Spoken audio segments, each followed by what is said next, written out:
Hello investors, welcome back once again to Insiderpedia. तो दोस्तों, आज की इस वीडियो में हम डिस्कस करेंगे कि मैकफास्ट लिमिटेड का करंट टाइम में शेयर प्राइस कैसा परफॉर्म कर रहा है, करंट टाइम में ये बिजनेस कौन सा करते हैं, इनका ग्रोथ आउटलुक क्या हो सकता है। तो आज की इस वीडियो में हम इनका कंप्लीट स्टॉक एनालिसिस करेंगे। तो दोस्तों, अगर इसके शेयर प्राइस की बात करें तो जनवरी 2024 में 440 रुपए के आसपास था, लेकिन अप्रैल के बाद इसमें रैली देखने को मिली जो कि जून में 887 का हाई लगाया, फिर 4-5 महीने कंसोलिडेट किया, फिर नवंबर में ये रैली आई और इसने प्रीवियस हाई को क्रॉस करते हुए 1455 का हाई लगाया। हालांकि इसने रीटेस्ट लिया था लेकिन तेजी से बाउंस बैक किया और जो प्रीवियस हाई था उसको भी क्रॉस करके अभी नीचे जा रहा है। अगर करंट टाइम में शेयर प्राइस की बात करें तो 1344 रुपए पे क्लोजिंग हुई है, लेकिन ये शेयर अपने 50 डीएमए और 200 डीएमए से काफी ऊपर है, जिससे ये जाहिर होता है कि शेयर में काफी ज्यादा स्ट्रेंथ है। तो दोस्तों, यही चार्ट को स्टडी करने के बाद मैंने सोचा इसका फंडामेंटल एनालिसिस करते हैं। तो अपने एनालिसिस में इस कंपनी से रिलेटेड क्या कुछ इन्फॉर्मेशन मैंने कलेक्ट की वो सारी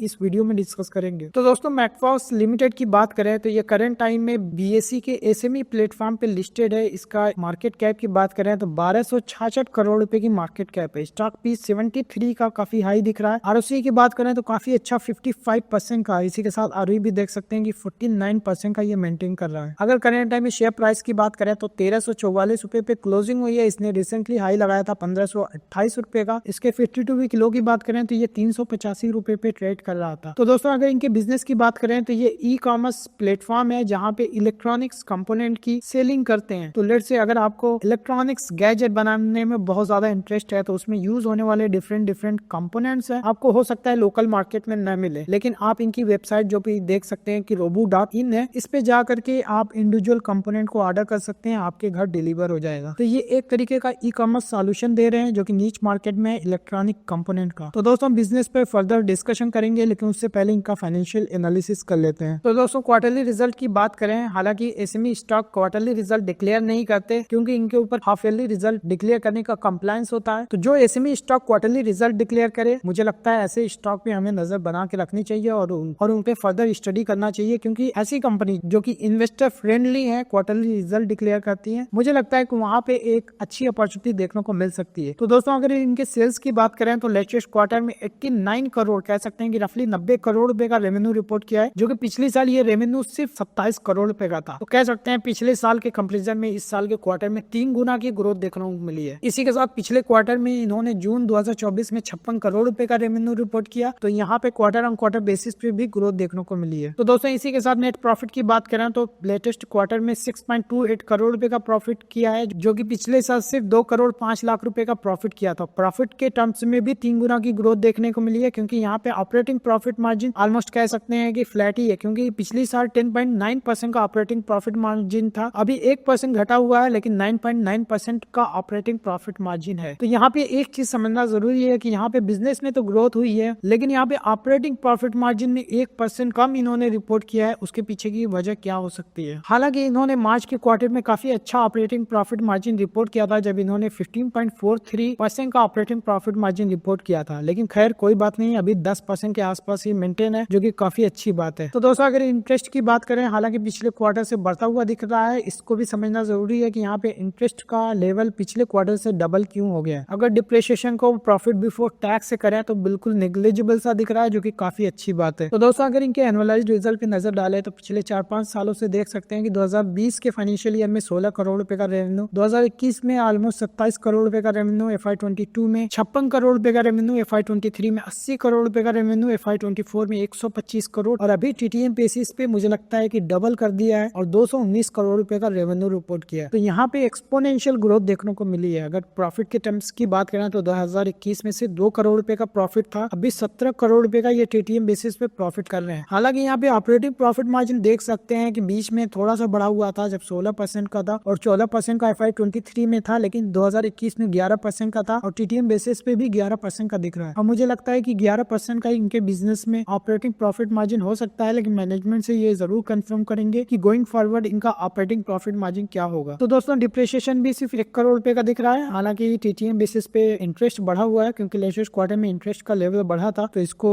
हम आगे डिस्कशन करेंगे कि इंटरेस्ट का लेवल क्यों बढ़ा हुआ है। तो दोस्तों, अगर इनके बैलेंस शीट की बात करें तो पिछले 2 फाइनेंशियल ईयर FY23 में भी इनका 9 करोड़ रुपए का इक्विटी कैपिटल था, FY24 में भी 9 करोड़ का इक्विटी कैपिटल था और फर्स्ट हाफ FY25 में भी 9 करोड़ रुपए का इक्विटी कैपिटल है। इसका मतलब है कि पिछले 2-3 सालों में इन्होंने कोई भी फंडिंग रेज नहीं की है। हालांकि इस कंपनी का आईपीओ आया हुआ था। तो दोस्तों इक्विटी कैपिटल और रिजर्व की बात करें तो ये ऑलमोस्ट कह सकते हैं कि 61 करोड़ रुपए का, वहीं पे 12वीं का लेवल 38 करोड़ रुपए का दिख रहा है, जो कि FY24 में सिर्फ 8 करोड़ रुपए का था। तो यहाँ पे समझना जरूरी है कि डेट का लेवल 8 से बढ़ करके 38 करोड़ रुपए क्यों हो गया। फिक्स्ड एसेट की बात करें तो ये एकदम कांस्टेंसी बना हुआ है, क्योंकि ई कॉमर्स प्लेटफॉर्म पे कोई फिक्स्ड इन्वेस्टमेंट कम ही होता है। ज्यादातर इनका इन्वेस्टमेंट आईटी इंफ्रास्ट्रक्चर बिल्ड करने में होता है, जो कि एक्सपेंस आउट हो जाता है। तो दोस्तों अदर एसेट्स की बात करें तो यहाँ पे इन्वेंटरीज का लेवल देख सकते हैं कि FY23 में 17 करोड़ रुपए का था, FY24 में 24 करोड़ रुपए का हुआ और अभी 35 करोड़ रुपए का दिख रहा है। हालांकि बिजनेस में भी सेम ग्रोथ देखने को मिली है, तो कोई बड़ा कंसर्न नहीं है। एक जो मेजर कंसर्न है कि FY24 में 3 करोड़ रुपए का ट्रेड रिसीवेबल था, अभी बढ़कर के 62 करोड़ रुपए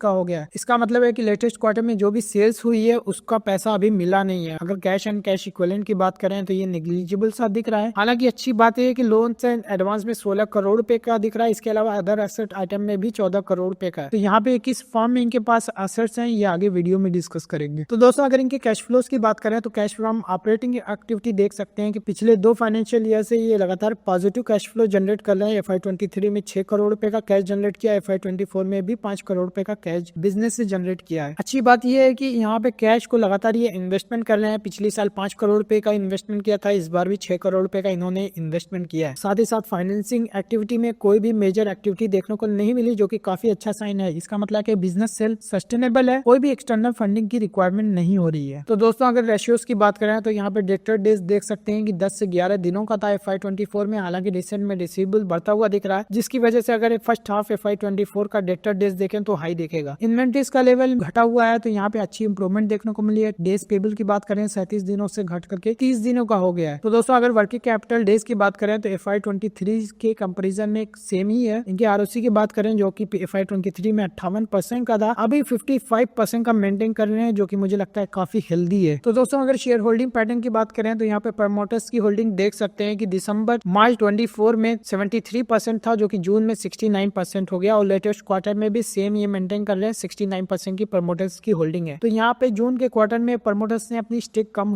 की हुई है, लेकिन अच्छी बात है कि DIs की स्टेक बढ़ गई है। जितनी भी प्रमोटर्स ने स्टेक कम की थी, DIs ने उतनी स्टेक बढ़ा ली। ओवरऑल अगर पब्लिक की होल्डिंग की बात करें जो कि 25% था, वो एकदम कांस्टेंट सी बनी हुई है। तो दोस्तों नंबर ऑफ शेयर होल्डर की बात करें तो 1576 थे, अभी 1800 इसमें नंबर ऑफ इन्वेस्टर इन्वेस्टेड है। तो दोस्तों यहाँ पे प्रमोटर्स की होल्डिंग तो घटी है, लेकिन DIs की होल्डिंग बढ़ गई है, तो कोई मेजर कंसर्न नहीं है। एक्चुअली होता ये है कि जब कोई कंपनी नहीं होती है तो यहाँ पे DIs को बड़ी पोजीशन बनाने के लिए कभी कभी प्रमोटर्स को ही ऑफर करते हैं कि सर आप अपनी कंपनी का कुछ % हमें सेल कर दे। ऐसे में DIs की होल्डिंग बढ़ जाती है और वो प्रमोटर से डायरेक्टली बाई करते हैं। तो यहाँ पे सेम चीज देखने को मिली है। इसी की वजह से पब्लिक की होल्डिंग कांस्टेंट सी बनी हुई है और यहाँ पे DIs की होल्डिंग 5% की दिख रही है। तो दोस्तों अभी तक हमने देखा कि मैकफॉस लिमिटेड जो कि ई कॉमर्स प्लेटफॉर्म है, जो कि इलेक्ट्रॉनिक्स कंपोनेंट्स को सेल करता है। अगर इसकी मार्केट कैप की बात करें तो 1266 करोड़ की मार्केट कैप है और ये एक एसएमई स्टॉक है। हालांकि share price already multibagger returns दे चुका है और करंट टाइम में बात करें तो ये अपवर्ड ट्रेंड में दिख रहा है। इसी के साथ हमने देखा कि क्वार्टरली रिजल्ट में इन्होंने पिछले साल के कंपैरिजन में 3 गुना की ग्रोथ रजिस्टर्ड की है, जो कि काफी अच्छा साइन है। इसी के साथ एनुअलाइज रिजल्ट में भी हमने देखा कि पिछले 2-3 सालों में एक्सपोनेंशियल ग्रोथ देखने को मिली है। बैलेंस शीट में एक कंसर्न ये था कि डेट का लेवल बढ़ा हुआ है FY24 के कंपैरिजन में। साथ ही साथ रिसेंट क्वार्टर में जो सेल्स हुई है वो भी रिसीवेबल में अभी पैसा फंसा हुआ है, रिसीव नहीं हुआ है। कैश फ्लो में हमने देखा कि पिछले 2 फाइनेंशियल ईयर से ये लगातार कैश भी जनरेट कर रहे हैं। रेशियोज में देखा कि वर्किंग कैपिटल साइकिल काफी अच्छा है, साथ ही साथ ये अच्छा ROC रिपोर्ट कर रहे हैं। शेयर होल्डिंग पैटर्न में एक इंटरेस्टिंग चीज ये देखने को मिली कि प्रमोटर्स ने अपनी होल्डिंग कम की, लेकिन DIs ने अपनी होल्डिंग बढ़ा ली है। तो इसका मतलब है कि प्रमोटर्स ने जो भी होल्डिंग सेल की है वो डायरेक्ट DIs को की है। इस वजह से पब्लिक की होल्डिंग एकदम कांस्टेंट सी बनी हुई है और अभी इस शेयर में DIs भी आ गए, जो कि इंस्टीट्यूशनल बैकिंग की वजह से इस शेयर का शेयर होल्डिंग पैटर्न काफी अच्छा दिख रहा है। तो दोस्तों अब आगे इस वीडियो में हम डिस्कस करेंगे कि मैनेजमेंट ने क्या कमेंट्री की अपने बिजनेस के बारे में, करंट टाइम में इनका बिजनेस कैसा चल रहा है, फ्यूचर का क्या आउटलुक हो सकता है। तो चलिए मैनेजमेंट की कमेंट्री को डिस्कस करें। तो दोस्तों अगर इनके फाइनेंशियल हाइलाइट्स की बात करें तो दोस्तों हमने देखा था कि लेटेस्ट क्वार्टर में रेवेन्यू काफी अच्छा था, लेकिन मैनेजमेंट ने बताया कि फर्स्ट हाफ FY24 यानी पिछले साल में ये 53 करोड़ रुपए का रेवेन्यू किए थे और अभी इस साल फर्स्ट हाफ FY24 में 76 करोड़ रुपए का रेवेन्यू किया है, जहां पे ये बल्क ऑर्डर्स को एक्सक्लूड कर रहे हैं। तो दोस्तों ये बल्क ऑर्डर का क्या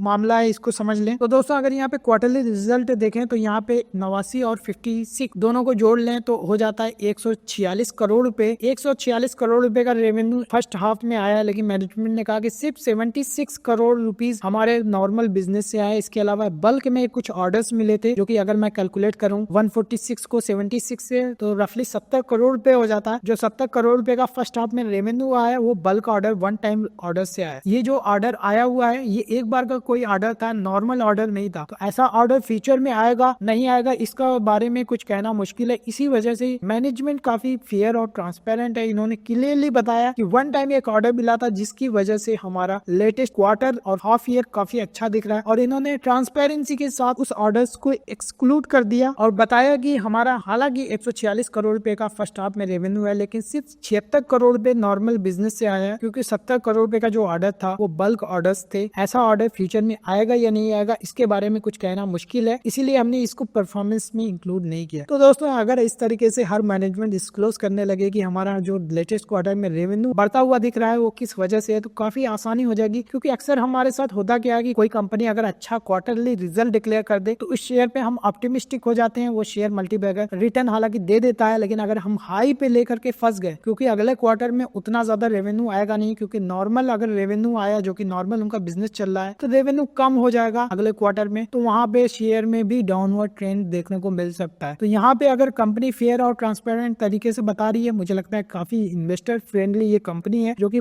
काफी ट्रांसपेरेंसी के साथ ये सारी चीजें डिस्क्लोज कर रही है ताकि इन्वेस्टर को कोई भ्रम न पैदा हो। तो दोस्तों इसी के साथ हमने देखा था कि ट्रेड रिसीवेबल भी बढ़ा हुआ था, तो इन्होंने बताया कि इसी वजह से बढ़ा था कि यहाँ पे जो बड़े ऑर्डर मिले थे उसको हमें 30 दिन का उधारी पे देना पड़ा। लेकिन सबसे अच्छी बात है कि बैलेंस शीट जब रेडी हुई वो सितंबर 24 में रेडी हुई थी, उसके बाद ये पेमेंट इनको मिल गया है, क्योंकि मैनेजमेंट कमेंट्री बाद में होती है, रिजल्ट बाद में आता है, लेकिन हमारे पास जो बैलेंस शीट आती है वो 30 सितंबर 2024 की आई है, उसके बाद हुई है। तो उस दौरान तक कैश आ गया था और उन्होंने बताया कि 90% का पेमेंट ऑलरेडी मिल चुका है, और टेम्परेरी बेसिस पे इनका जो डेट हाई लेवल पे देखता था उसका रिपेमेंट कर देंगे, तो डेट का लेवल जो हमें बैलेंस शीट में हाई लेवल पे दिख रहा था वो भी नॉर्मल हो जाएगा, जो कि काफी अच्छी बात है। तो दोस्तों इसी के साथ इन्होंने पैट मार्जिन के भी बारे में बताया कि अगर इनको बल्क ऑर्डर मिलते हैं तो थोड़ा सा मार्जिन कम हो सकता है। इसी वजह से पिछले साल जो मार्जिन 10.8% का था इस बार 1% कम है, जो कि 9.8% का है। तो बल्क ऑर्डर जब भी इनको मिलेंगे मार्जिन 1 से 2% कम हो सकता है, और इनका मानना है कि गोइंग फॉरवर्ड मार्जिन इनका 8 से 10% मेंटेन हो सकता है। और इसी के साथ इन्होंने ये भी बताया कि करंट टाइम में इसी रेंज में इनका मार्जिन है और फ्यूचर में भी कोई डेविएशन देखने को नहीं मिलेगा। तो मतलब ये काफी ऑप्टिमिस्टिक है कि 8 से 10% का पैट मार्जिन ये इजीली रिपोर्ट कर सकते हैं। तो दोस्तों अगर इनके बोरोइंग और एसेट्स की बात करें तो यहाँ पे बोरोइंग इन्होंने, जैसे कि मैंने ऑलरेडी बताया कि वन टाइम ऑर्डर मिले हुए थे, इस वजह से बोरोइंग का लेवल बढ़ा हुआ था, लेकिन जैसे ही इनको पेमेंट रिसीव हो गया है तो लेटेस्ट जब बैलेंस शीट आएगी तो इसमें ये सारी चीजें नॉर्मलाइज होंगी, साथ ही साथ डेट और रिसीवेबल दोनों का लेवल नॉर्मलाइज हो जाएगा। इसी के साथ नॉन करेंट एसेट्स में भी हमने देखा था कि 14 करोड़ रुपए का दिख रहा था, तो यहाँ पे इन्होंने बताया कि 11.5 करोड़ रुपए की एफडी बैंक में पड़ी हुई है, जिसको एज ए कोलेटरल यूज करके ये टेम्परेरी बेसिस पे बोरोइंग कर लेते हैं अपने बल्क ऑर्डर को फुलफिल करने के लिए, और जैसे ही पेमेंट कलेक्ट होता है बैंक को दोबारा वो रीपेमेंट कर देते हैं। तो इस तरीके से इनकी बैलेंस शीट में जो टेम्परेरी बेसिस पे डेट का लेवल बढ़ा हुआ दिख रहा है वो गोइंग फॉरवर्ड नॉर्मलाइज हो जाएगा। तो दोस्तों ये काफी अच्छी तरीके से अपनी वर्किंग कैपिटल को यूटिलाइज कर रहे हैं। तो इन्होंने जो एफडी कराई है वहां से अच्छा इंटरेस्ट भी उठा रहे हैं, और उसी को कोलेटरल करके टेम्परेरी जो फाइनेंसिंग की रिक्वायरमेंट है उसको पूरा करके बैंक को रीपेमेंट भी कर रहे हैं, और इनके साथ साथ एफडी भी चल रही है। हालांकि दोस्तों इस तरह की रिक्वायरमेंट इंडिविजुअल्स को भी होती है, जहाँ पे टेम्परेरी बेसिस पे हमें कैश की रिक्वायरमेंट होती है, तो यहाँ पे बैंक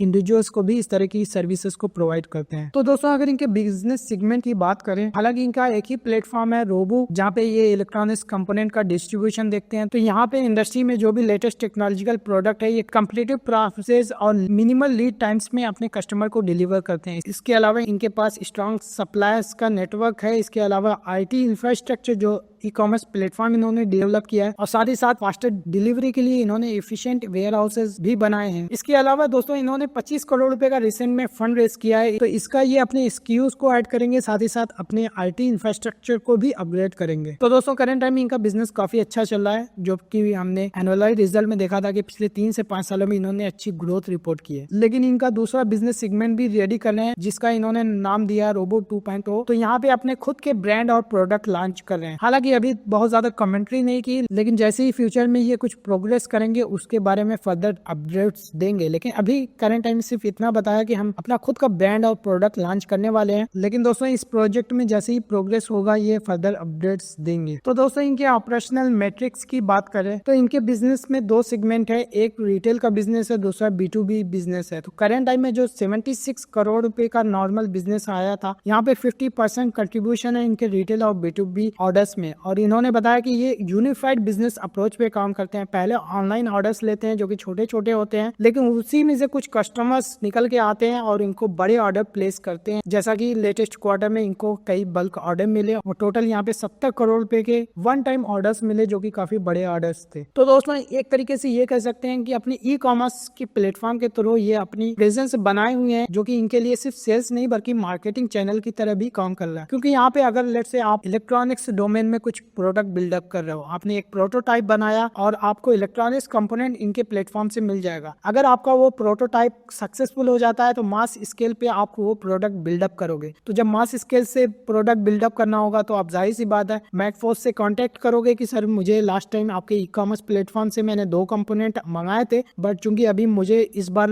मास स्केल में ये प्रोडक्ट बनाना है तो मुझे बल्क में ऑर्डर प्लेस करना है, उसका रेट मुझे थोड़ा सा कम रखिए और लॉजिस्टिक का भी कॉस्ट कम रखिए, क्योंकि यहाँ पे मैं बड़ा ऑर्डर प्लेस करने वाला हूँ। इस तरीके से इनका जो भी छोटे ऑर्डर्स पहले जो कस्टमर प्लेस करेगा उसको रिक्वायरमेंट बढ़ेगी तो बल्क में ऑर्डर प्लेस करता है। इस तरीके से इनका प्लेटफॉर्म जो है एक तरीके से सेल्स का काम तो देख ही रहा है, लेकिन एज ए मार्केटिंग चैनल भी काम कर रहा है। तो दोस्तों इसी तरह का कुछ सिमिलर चीजें हम इनसाइडरपीडिया में भी कर रहे हैं, जहाँ पे हमने एक मास स्केल प्रोडक्ट बनाया है, टेलीग्राम चैनल, जहाँ पे हम स्टॉक रिकमेंडेशन सर्विस देते हैं। हर कोई इजिली ज्वाइन कर सकता है, लिंक आपको डिस्क्रिप्शन में मिल जाएगा। यहाँ पे सिर्फ आपको पेमेंट करना है और आप तुरंत टेलीग्राम चैनल में जुड़ जाते हो। इसके अलावा हमारे पास गोल्ड और प्लेटिनम का प्लान है जो कि हमारे B2B कस्टमर जैसे काम करता है। तो लेट्स से किसी ने हमारे टेलीग्राम चैनल को ज्वाइन किया, वहाँ पे उनको सर्विसेज अच्छी लगी तो वो पर्सनली अगर कुछ कस्टमाइज प्लान चाहिए, उनको कुछ और भी रिक्वायरमेंट हो, जो कि डायरेक्टली हमें दिए हुए नंबर पे कांटेक्ट कर सकते हैं और अपने रिक्वायरमेंट के हिसाब से हम उनसे सर्विसेज ले सकते हैं। तो दोस्तों हमने देखा कि रोबो जिस तरीके से अपने ई कॉमर्स प्लेटफॉर्म के थ्रू छोटे छोटे ऑर्डर लेता है, लेकिन उसी में से कुछ बल्क ऑर्डर्स मिलते हैं, क्योंकि उसी में से कुछ क्लाइंट्स की रिक्वायरमेंट होती है तो बल्क ऑर्डर्स मिलते हैं। उसी तरीके से हम भी इस साइडरपीडिया में कुछ सिमिलर ही चीजें कर रहे हैं। तो दोस्तों करंट टाइम में इनके स्क्यूज और इम्पोर्ट स्ट्रेटेजीज की बात करें तो करंट टाइम में 30,000 स्क्यूज हैं और यहाँ पे 1 से 2 मिलियन स्क्यूज ये फ्यूचर में हैंडल कर सकते हैं। तो दोस्तों अपने लास्ट वीडियो में मैंने जब मैक पावर CNC पे वीडियो बनाया था वहाँ पे बताया था कि 18,000 डिफरेंट कंपोनेंट यूज होते हैं। और कंपोनेंट ऐसी चीज है कि एक डिवाइस ले लो उसमें हजारों की तादाद में कंपोनेंट यूज होते हैं। इसी तरह इलेक्ट्रॉनिक्स अगर कोई गैजेट बना रहे हैं तो उसमें भी अलग अलग हर डिवाइस में अलग अलग कंपोनेंट यूज होंगे। तो इंडस्ट्री में अगर बात करें तो 1 से 2 मिलियन कंपोनेंट यूज हो सकते हैं। तो करंट टाइम में हालांकि सिर्फ 30,000 SKUs ये हैंडल कर रहे हैं, लेकिन फ्यूचर में इनका प्लान है कि और भी ज्यादा SKUs ऐड कर सकें और इनके पास प्लेटफॉर्म ऐसा है, IT इंफ्रास्ट्रक्चर ऐसा बिल्ड कर लिया है कि 1 से 2 मिलियन SKUs भी ये इजीली हैंडल कर सकते हैं। लेकिन दोस्तों यहाँ पे इंपोर्ट की बात करें तो 90% इंपोर्ट यहाँ इंटरनेशनल मार्केट से कर रहे हैं, जहाँ पे ये चाइना से मेजरली एक्सपोर्ट करते हैं। इसके अलावा UK से, ये दोनों कंट्री से मिलाकर के 90% का इंपोर्ट हो रहा है। तो दोस्तों एक चीज और समझने वाली है कि यहाँ पे जो इंपोर्ट हो रहा है 90% चाइना से हो रहा है। तो लेट्स से अगर इंडियन गवर्नमेंट कल को आती है और कहती है कि चाइना से इंपोर्ट वाले जो भी इलेक्ट्रॉनिक्स कंपोनेंट है उस पर टैरिफ या ड्यूटी हम बढ़ाएंगे, तो यहाँ पे इनका बिजनेस इंपैक्ट हो सकता है, क्योंकि यहाँ पे टोटली इनकी जो भी प्रोडक्ट है ये टोटली इंपोर्ट से, जो कि 90% चाइना और UK से आ रहा है। तो ये एक तरह का मेजर रिस्क हो जाता है। तो दोस्तों इसके अलावा मैनेजमेंट ने बताया कि मेक इन इंडिया पॉलिसी जो गवर्नमेंट काफी ज्यादा फोकस कर रही है, यहाँ पे डोमेस्टिक में इलेक्ट्रॉनिक्स कंपोनेंट की डिमांड बढ़ती हुई दिख रही है। इसी वजह से अपने स्क्यूज में भी ग्रोथ करेंगे। तो यहाँ पे दोस्तों एक चीज समझने वाली है कि मेक इन इंडिया जो मैन्युफैक्चरिंग को पुश करने के लिए गवर्नमेंट ये पॉलिसी ले करके आई, तो यहाँ पे जो भी लोकल मैन्युफैक्चरर है उनको अगर इलेक्ट्रॉनिक्स कंपोनेंट की रिक्वायरमेंट पड़ेगी तो यहाँ पे मैकफोर्स का बिजनेस ग्रो कर सकता है, जो कि ऑलरेडी हमें पिछले 2 सालों की ग्रोथ से ये विजिबल है। तो गोइंग फॉरवर्ड अगर इंडिया में इलेक्ट्रॉनिक्स मैन्युफैक्चरिंग सेक्टर ग्रो करता है तो ये कंपनी का भी बिजनेस ग्रो कर सकता है। तो दोस्तों एक चीज और यहाँ पे समझने वाली है कि R&D फेज में अगर कोई कंपनी है या फिर कोई SME कंपनी है या फिर कोई एक छोटी सी कंपनी है जो कि अभी R&D या छोटे स्केल पे बिजनेस कर रही है, तो वो मैकफोर्स से प्रोडक्ट बाय करेगी। लेकिन अगर कोई बड़ा प्लेयर है, उसको मास स्केल में प्रोडक्ट बिल्ड करना है, तो वो मैकफोर्स के साथ पार्टनरशिप नहीं करेगी, बल्कि डायरेक्ट UK और चाइना से प्रोडक्ट वो लेके आगे इंडिया में, क्योंकि यहाँ पे चाइना से वो अगर इंपोर्ट करेंगे तो वो उनको प्रोडक्ट सस्ता मिल जाएगा। हालांकि ये बहुत ही छोटे छोटे ऑर्डर्स लेते हैं। तो यहाँ पे एक चीज और समझने वाली वाली है कि शायद इनके पास बहुत बड़े बल्क में ऑर्डर्स ना आए, लेकिन यहाँ पे ऐसा चीज देखने को नहीं मिला है। इनको रिसेंट क्वार्टर में बड़े ऑर्डर्स मिले हैं, जो कि ये बता रहा है कि जो कस्टमर्स है वो डायरेक्ट चाइना से इंपोर्ट करने के बजाय मैकफॉक्स से ही डील करने को प्रीफर कर रहा है। तो दोस्तों अगर इनके वेयर हाउस ऑर्डर प्रोसेसिंग की बात करें तो यहाँ पे करंट कैपेसिटी है कि ये डेली बेसिस पे 1000 ऑर्डर्स प्रोसेस कर सकते हैं। हालांकि अगर इनको बीच में कोई अचानक से ऑर्डर्स एक्स्ट्रा आते हैं तो यहाँ पे 2000 order per day easily manage कर सकते हैं। लेकिन जैसे ही इनके ऑर्डर्स डेली बेसिस पे 1500 बढ़ जाएंगे, ये तुरंत अपनी कैपेसिटी बढ़ा करके 3000 पर ऑर्डर की पड़े, ताकि वो जो क्विक डिमांड आती है उसको इजिली ये कैटर कर सके। तो दोस्तों इंडस्ट्री का डायनेमिक्स क्या है, इसके अलावा क्या ग्रोथ अपॉर्चुनिटीज इनको देखने को मिल रही है, इसको डिस्कस कर लें। तो दोस्तों इन्होंने बताया कि 3D प्रिंटर जो कि काफी हाई डिमांड में है, तो मार्च 2024 के क्वार्टर में इन्होंने बताया कि टोटल टॉप लाइन का 25% अकेले 3D प्रिंटर से आया था, लेकिन लेटेस्ट क्वार्टर में सिर्फ 13% टॉप लाइन में कंट्रीब्यूशन है। तो हालांकि अगर 3D प्रिंटर के यूनिट प्राइस की बात करें तो 30,000 से 3 लाख रुपए तक के 3D प्रिंटर मार्केट में चल रहे हैं। पास्ट में इनका रिस्क काफी ज्यादा था कि एक प्रोडक्ट से इतना ज्यादा रेवेन्यू आ रहा था, लेकिन करंट टाइम में ओवरऑल टॉप लाइन का कंट्रीब्यूशन सिर्फ 13% रह गया, जो कि काफी अच्छी बात है। इसका मतलब अभी इनकी सेल्स सिर्फ 3D प्रिंटर पे डिपेंड नहीं हो रही है। तो दोस्तों इसके अलावा इंडस्ट्री में नए नए प्लेयर्स भी इंटर कर रहे हैं। तो दोस्तों किसी भी इंडस्ट्री में अगर कोई नए प्लेयर्स आ रहे हैं तो वहाँ पे दो चीजें हैं। एक ये है कि यहाँ पे ग्रोथ अपॉर्चुनिटीज है, क्योंकि जहाँ पे ग्रोथ होती है वहीं पे ज्यादा प्लेयर्स आते हैं। लेकिन दोस्तों वहीं पे दूसरी चीज ये होती है कि कंपटीशन भी बढ़ता है। लेकिन ये चीजें तो ओवर टाइम ही पता लगेंगी कि यहाँ पे नए प्लेयर्स आ रहे हैं तो कंपटीशन बढ़ रहा है या फिर मार्केट इतनी बड़ी है कि हर कोई यहाँ पे बिजनेस कर सकता है और सारे लोग प्रॉफिटेबल हो सकते हैं। तो दोस्तों अगर इनके फ्यूचर ग्रोथ की बात करें तो मैनेजमेंट ने कहा कि स्ट्रांग ग्रोथ हो सकती है फ्यूचर में, लेकिन इन्होंने कोई भी गाइडेंस नहीं दिया। तो दोस्तों यहाँ पे समझने वाली चीज है कि हालांकि मैनेजमेंट काफी ट्रांसपेरेंसी के साथ चीजें डिस्क्लोज कर रही है कि कौन सा प्रोजेक्ट कर रहे हैं, किस तरीके के ऑर्डर्स हैं, B2B ऑर्डर कितना है और रिटेल ऑर्डर कितना है, लेकिन यहाँ पे इन्होंने कोई भी ग्रोथ टारगेट नहीं दिया। मुझे लगता है कि अगर कुछ ग्रोथ टारगेट देते थे, भले ही कम ही ग्रोथ टारगेट देते, लेकिन थोड़ा सा आसानी हो जाती। लेकिन दोस्तों यहाँ पे एक चीज और समझने वाली है कि मैनेजमेंट किसी तरह का ग्रोथ गाइडेंस नहीं देती, लेकिन फिर भी वो ग्रोथ रजिस्टर करते हैं। उसके पीछे की वजह ये होती है कि अगर कोई ग्रोथ टारगेट इन्होंने दिया तो हर क्वार्टर उनसे एक सवाल होता है कि क्या आपने टारगेट को अचीव किया, ओवर अचीव किया या मिस कर रहे हैं। तो एक एक्स्ट्रा प्रेशर बिल्डअप हो जाता है। कुछ एंटरप्रेन्योर्स फ्री माइंड होकर के काम करना चाहते हैं, तो ये कोई अच्छी और बुरी चीज नहीं होती। ये डिपेंड करता है कि वो एंटरप्रेन्योर जो कंपनी को चला रहा है वो किस तरीके के माइंडसेट का है। क्योंकि कुछ लोग टारगेट दे करके समझते हैं कि हम लिमिट में आ गए, कैद में आ गए, और फिर वो फ्री तरीके से काम नहीं कर पाते, इसलिए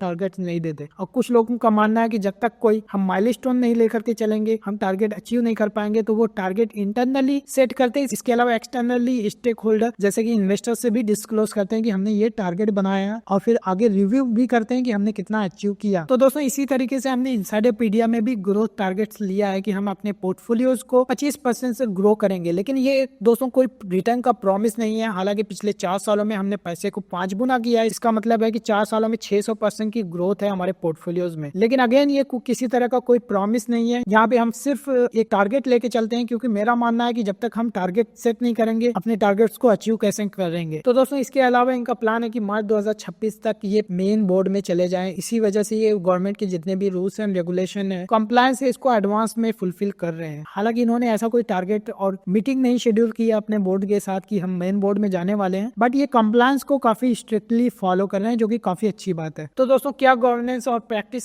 ये अपना रहे हैं उसको डिस्कस कर लें। तो दोस्तों जैसा कि हमने बताया कि ये इनकी 1200 करोड़ की मार्केट कैप है। दोस्तों जैसे ही वक्त जाएगा ये एलिजिबल हो जाएंगे मेन बोर्ड में लिस्टिंग के लिए। हालांकि एसएमई स्टॉक पे अभी मैंडेट नहीं होता कि क्वार्टरली रिजल्ट डिक्लेयर करें, हालांकि ये क्वार्टरली रिजल्ट डिक्लेयर कर रहे हैं, जो कि काफी अच्छी बात है। तो दोस्तों ये अपने आपको प्रिपेयर कर रहे हैं कि मेन बोर्ड में जो भी प्रैक्टिसेस अपनाई जाती हैं वो हमारी कंपनी ऑलरेडी करेगी, ताकि फ्यूचर में इजीली ये एलिजिबल हो सके मेन बोर्ड में लिस्ट करने के लिए। मुझे लगता है कि कंपनी काफी ज्यादा ट्रांसपेरेंसी के साथ डिस्क्लोज कर रही है सारी चीजें। फ्यूचर में जो लोग एसएमई स्टॉक को अवॉइड करते हैं, ये एक कंपनी मेन बोर्ड में लिस्ट हुई तो ऐसे इन्वेस्टर जो सिर्फ मेन बोर्ड की कंपनीज में इन्वेस्ट करते हैं, इस तरह की कंपनीज में इंटरेस्ट ले सकते हैं। तो दोस्तों इसके अलावा B2B क्लाइंट जो बल्क ऑर्डर्स देते हैं, इनकी क्रेडिट टर्म्स की बात करें तो ये 30 दिनों की क्रेडिट टर्म्स पे काम करते हैं। हालांकि हर क्लाइंट्स को ये क्रेडिट टर्म्स पे नहीं देते, सिर्फ उन्हीं क्लाइंट्स को जो इनका इंटरनल क्राइटेरिया पास करेगा उसी को ये क्रेडिट पे अपना प्रोडक्ट सेल करते हैं। इसके अलावा इनकी एम्प्लॉय स्ट्रेंथ की बात करें तो 200 एम्प्लॉइज हैं और 150 एम्प्लॉइज पेरोल पे हैं और 50 एम्प्लॉइज कॉन्ट्रेक्चुअल बेसिस पे हैं। कॉन्ट्रेक्चुअल बेसिस पे लेने का मकसद बस यही होता है कि कंपनी में अगर कोई शॉर्ट टर्म रिक्वायरमेंट हो, लेट्स से कंपनी को कोई ऐसा आईटी इंफ्रास्ट्रक्चर बिल्डअप करना हो जो एक बार बिल्डअप करने के बाद उसमें इंजीनियर्स की दोबारा रिक्वायरमेंट नहीं होगी, मेंटेनेंस का काम उनके एग्जिस्टिंग एम्प्लॉय देख लेंगे। तो ऐसे काम के लिए कंपनी टेम्परेरी बेसिस पे, कॉन्ट्रेक्चुअल बेसिस पे लोगों को हायर करती है और अपना काम जैसे फिनिश हो जाता है सिर्फ पेरोल वाले वो मेंटेनेंस का काम देखते हैं। काफी अच्छी बात है कि ये अपनी कास्ट को काफी मेंटेन करके चल रहे हैं। तो दोस्तों ये कंपनी पास्ट में भी बूटस्ट्रैप रही है और करंट टाइम में भी, जैसे हमने देखा कि अभी तक पिछले 2-3 सालों में कोई भी एक्सटर्नल फंडिंग रेज नहीं किया। हालांकि रिसेंट में इन्होंने 25 करोड़ रुपए की फंडिंग रेज की है जो कि इन्होंने स्किल्स और इंफ्रास्ट्रक्चर को बिल्ड करने में इन्वेस्ट करने का प्लान बनाया है। लेकिन गोइंग फॉरवर्ड इनका प्लान यही है कि शॉर्ट टर्म में जो भी एक्सपर्ट की रिक्वायरमेंट होगी वो शॉर्ट टर्म के प्रोजेक्ट के लिए हायरिंग करेंगे, लॉन्ग टर्म में जो बिजनेस की नीड है उसके बेसिस पे पेरोल पे हायर करेंगे। और यही एक खुसूसियत होती है एक बूटस्ट्रैप बिजनेस की, जहाँ पे जो भी डिसीजन लिए जाते हैं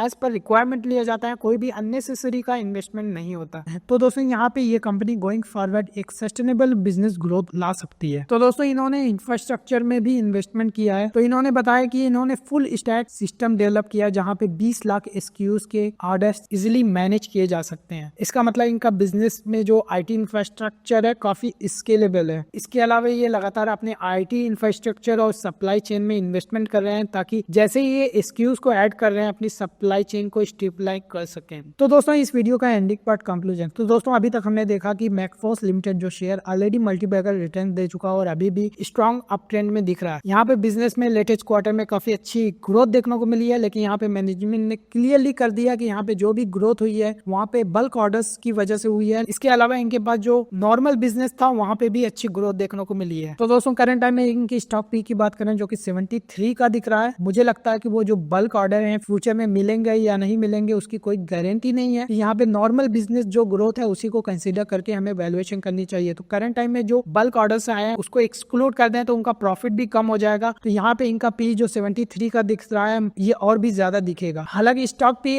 काफी हाई दिख रहा है, लेकिन अगर बिजनेस की बात करें तो ये एक सेल्फ सस्टेनेबल बिजनेस है। हालांकि मैनेजमेंट ने कोई भी ग्रोथ गाइडेंस नहीं दिया है, लेकिन अच्छी बात यह है कि ये जो भी स्टेप्स ले रहे हैं काफी एक बूट स्ट्रैप बिजनेस की तरीके से ले रहे हैं, जहाँ पे ये कास्ट पे काफी ज्यादा फोकस्ड है और गोइंग फॉरवर्ड इनका मानना है कि 8 से 10% का पैट मार्जिन ये मेंटेन कर सकते हैं। तो दोस्तों मैनेजमेंट ने ये भी बताया कि फ्यूचर में ये और भी ज्यादा SKUs ऐड करने वाले हैं और यहाँ पे इनका इंफ्रास्ट्रक्चर इतना स्ट्रॉन्ग करंट टाइम में हो गया है कि ये 20 लाख SKUs ऐड कर सकते हैं। तो दोस्तों पर्सनली बात करूं तो मुझे वैल्यूएशन थोड़ा सा हाई लग रही है। हालांकि करंट टाइम में क्वार्टरली रिजल्ट काफी अच्छा आया था, उस वजह से P 73 का दिख रहा है, लेकिन उस वन टाइम ऑर्डर्स को एक्सक्लूड कर दें तो वहाँ पे इसका P और भी ज्यादा दिखेगा। उस वजह से थोड़ा सा मैं कंसर्न हूँ। अगर ये शेयर फ्यूचर में इसी तरह की ग्रोथ रिपोर्ट करे तो मुझे लगता है कि ये शेयर काफी अच्छा है और इलेक्ट्रॉनिक डोमेन में अगर मैन्युफैक्चरिंग इंडिया में बढ़ी तो ये कंपनी को काफी ज्यादा बेनिफिट हो सकता है। तो दोस्तों जहां तक पर्सनल इन्वेस्टमेंट और रिकमेंडेशन का सवाल है, इस शेयर में मेरी कोई भी इन्वेस्टमेंट नहीं है और ये अपने क्लाइंट को भी रिकमेंड नहीं किया। तो दोस्तों मैकफोर्स लिमिटेड में आपकी क्या इन्वेस्टमेंट है कमेंट सेक्शन में लिख करके मुझे भी बताएं। वीडियो कैसा लगा, अच्छा लगा तो लाइक करें, चैनल पे नए हैं तो सब्सक्राइब कर लीजिए क्योंकि इसी तरह के वीडियोस मैं रेगुलरली अपडेट करते रहता हूँ। And thank you for watching.